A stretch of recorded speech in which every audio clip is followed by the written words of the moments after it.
Good morning students, welcome back to lecture. बेटा जी, पिछले लैक्चर दे विच असी केमिस्ट्री बारे जानिया सी कि केमिस्ट्री की है। एक ब्रीफ लाइन दे विच मैं कह देना कि it is the branch of science which deals with the study of composition, structures and the properties of matter and the changes which the matter undergoes under different conditions and the laws which govern these changes। पर मैं एक line च तुहानूं simple भाषा च दस देना कि जो पढ़िया सी भी ये बुकिश लैंगुएज आ, पर केमिस्ट्री की है जिहड़ी उसनूं कंपोजिशन कातों बनी है, उहदी शेप, उहदा स्ट्रक्चर किदां दा है, मतलब उहदी बनतर किदां दी है, वो किस तरह किवें डील करदी है, असीं उहनूं केमिस्ट्री कहंदे सी। जदों केमिस्ट्री की गल होई बेटा, तो हुण गल जिहड़ा अज दा टॉपिक है मेरा वो है इंपॉर्टेंस ऑफ स्टडिंग केमिस्ट्री। कि केमिस्ट्री दा साडे की फ़ायदा है। आपां ब्रांच पढ़ ली, वो साइंस की ब्रांच है, लेकिन उहदा की फ़ायदा है उस दे विच इस चीज़ नूं जानन लई अज पढ़ांगे कि केमिस्ट्री का की फ़ायदा है। सो बेटा प्लीज़ तुसीं कॉपी पेन जरूर चक लो नाल। पहला पॉइंट, केमिस्ट्री का की फ़ायदा है, improvement and maintenance of health.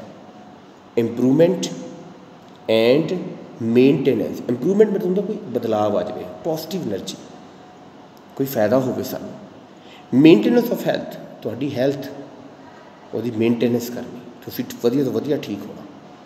हुण तुसीं पुछोगे कि सर केमिस्ट्री का ये हेल्थ नाल की लेना देना, बट जिहड़ी केमिस्ट्री आ वो डील कित्थे करदी साडी हेल्थ नाल। जदों असीं बीमार पै जाने, इन्फैक्शन हो जाती, बीमार पै जाने, तो आपां की करदे आ, आपां दवाई लैंदे आ, कोई मैडिसन लैंदे आ। वो जिहड़ी मैडिसन आ, जिद्दां सिर दर्द होया, कोई बुखार चढ़िया, आपां आम तौर पर कॉमी फ्लेम, पैरासीटामोल, ये जिहड़ियां मैडिसनस आ असीं खाने तो असीं ठीक हो जाने। पर ये बनी किद्दां, ये किन्ने बनाई, ये किद्दां बनी, ये केमिस्ट्री आ। कि उसकी हेल्प ना वो जिहड़ा फार्मूला सी रिएक्शन रिएक्ट हुई, कुछ उन्होंने मिलाया, कुछ घटाया, तो वो चीज़ एक दवाई तैयार कर दी जिहदे नाल असीं ठीक होए हैं।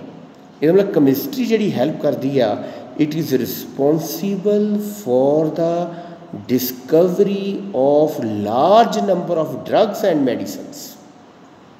तो इस करके आप कह सकते हैं जिहड़ी केमिस्ट्री है वो इंप्रूवमेंट करती है, इंप्रूव किया सानू, तो साडी हेल्थ नूं मेनटेन करती है। एक गल समझ आ गई, ये पॉइंट की होया, improvement and maintenance of health. बेटा जी दूसरे पॉइंट पे चलते हैं, एग्रीकल्चर, खेतीबाड़ी, जिस नाल असीं सारे संबंधित रखते हैं, जिहदे बिना साडा गुजारा नहीं। लेकिन जो खेतीबाड़ी की गल करते हैं, it is very important role. बहुत वधिया गल है, फसल उगती है, बीजते हैं, फिर उगती है, पैदावार होंदी है, बट उन्होंने इनसैक्ट्स तो बचाना, उहदे लई की चाहिए, असीं कीटनाशक और दवाइयां DDT, BS होर उहदी प्रोडक्ट नूं वधाउण लई बड़े सारे फर्टिलाइजर्स, खाद वगैरह जिन्हों कहते हैं, असीं सब कुछ पाने हैं। लेकिन कित्थों बनी, केमिस्ट्री की हेल्प नाल। सो एग्रीकल्चर भी केमिस्ट्री का बहुत इंपॉर्टेंट रोल है for increased and improved the quality of food production. Increased, improved, वधाउणा ते क्वालिटी वधाउणी नाल, वधाउणा मतलब कि नंबर च बहुत ज़्यादा पैदावार कर देनी, तो वधिया भी होवे पैदावार, उस फूड प्रोडक्शन की क्वालिटी वधाना, आपां कहने यार वधिया है। ठीक है जी, वो जिहड़ी चीज़ है इसनूं मेनटेन करने लई फिर सानूं लोड़ केमिस्ट्री की पैगी, क्योंकि दवाइयां की लोड़ पैनी है, फर्टिलाइजर की लोड़ पैनी है, DDT, BS, कीटनाशक दवाइयां की लोड़ पैनी है, तो उसदे लई सानूं फिर की चाहिए है, केमिस्ट्री। सो केमिस्ट्री दूजी कित्थे हेल्प होई, हेल्थ तो बाद एग्रीकल्चर। तीसरा वेरी इंपॉर्टेंट पार्ट, इंडस्ट्री। हुण बेटा इंडस्ट्री दे विच जो साडी किन्नियां चीज़ां बनदियां, बड़ी सिंपल गल है, तुसीं कापी पैन नहीं चक्किया होया, कॉपी दे विच पेज लगे आ, पेपर, ये पेपर इदां थोड़ी आंदा, कोई पैदा नहीं होंदा, इंडस्ट्री की हेल्प नाल इहनूं बनाया जाता है। पेपर बनना, पेंट बनना, फाइबर्स, कोई भी चीज़ ईवन कि जिदा बड़ी सिंपल भाषा सीमेंट आए वो भी बनाना। सो ਉਹਦੇ 'ਚ भी की चाहिए, फिर उत्थे केमिस्ट्री चाहिए है। That is very important role in a number of industry such as glass, cement, paint, paper, building materials, there are wires, जो साडा सारा यूज़ होंदा है। तो इत्थे फिर की चाहिए केमिस्ट्री। हैल्थ की गल की। दूजा पॉइंट एग्रीकल्चर। तीसरा पॉइंट बेटा इंडस्ट्री। तो चौथा पॉइंट सब तो ऊपर is very important role help for high power explosive. दुनिया ही तबाह करनी होवे तो कितना एक्सप्लोजिव है। USA, चाइना, सारे कंट्रीज़, इंडिया भी सब बनाते ना, वैपन्स बनाने, बॉम्ब बनाने, एक्सप्लोजिव मटीरियल ही है ना सारा। ये फिर कितों बनया? फिर केमिस्ट्री। जिन्नियां पॉइजन गैस है, बहुत ज़्यादा वाइव्स, वैपन्स, डेडली वैपन्स, हथियार जिन्होंने कहते हैं, गैसिस, ये सारियाँ की चीज़ है बेटा? वैपन्स। सो वारफेयर मतलब chemistry is very helpful for the high power explosives such as poison gas. So these also ये केमिस्ट्री उत्थे फिर चाहिए। सो बेटा जी सम अप करिए गल नूं, ते केमिस्ट्री बड़े शॉर्ट च है, बहुत ज़्यादा इंपॉर्टेंस है। मैं तुहानूं मेन पॉइंट कल कोई पूछे कि असी क्यों केमिस्ट्री पढ़ते हाँ, तो तुसीं जवाब दे सकते हो। इंपॉर्टेंस की है जी? हैल्थ, मेडिसन, एग्रीकल्चर, फर्टिलाइजर्स,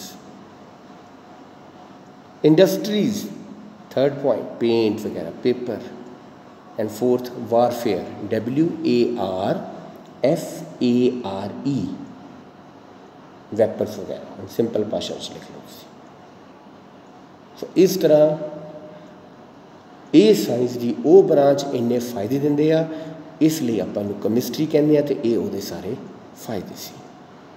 सो जिहड़ा अज दा लैक्चर सी वो सी importance of study of chemistry. उस तो बाद बेटा आपां जिहड़ा अगला टॉपिक है is very mathematical point of view ना। हुण आपां केमिस्ट्री का समझ ली, उन्हें साड़ी बना भी दी, पर बनाना कितना? वो यूनिट्स एंड डायमेंशन जिहड़ा अगला टॉपिक है। यूनिट की गल करिए पहले, डायमेंशन बाद चो देखते हैं। मीटर किसी चीज़ में आप मिलते हैं, तुसीं हुण तक मीटर तो सेंटीमीटर बारे जरूर सोचा होगा। जो मीटर तो सेंटीमीटर है बेटा, 1 मीटर 100 सेंटीमीटर सबनों पता है। फिर भी नहीं पता तो मैं दस दिना, 1 मीटर किन्ने होंदे आ? 100 centimetre. M denote by M, CM centimetre. बेटा these are the units for the measurement. किसी चीज़ में मेजर करना, लेंथ में मेजर करना, लेंथ लंबाई, असी किसी लंबाई में मेजर करते हैं। 1 मीटर की होंदा 100 सेंटीमीटर। अज सिर्फ तुहानूं असीं पॉइंट दसने हैं, कल मैं फिर तुहानूं अगले लैक्चर ये जस्टिफिकेशन एक्सप्लेनेशन दसूँगा। मैं कहना 10 मीटर तुसीं सारिਆਂ ने सुनिया, 10 सेंटीमीटर सारिਆਂ ने सुनिया। जो बेटा होर अगे बरीकी ना चले जाइए तो होर भी साढ़े यूनिट आते आ। नैनोमीटर बहुत बरीक, NANOMETER, नैनोमीटर। होर अगे चलिए एंगस्ट्रॉम, ANGSTROM,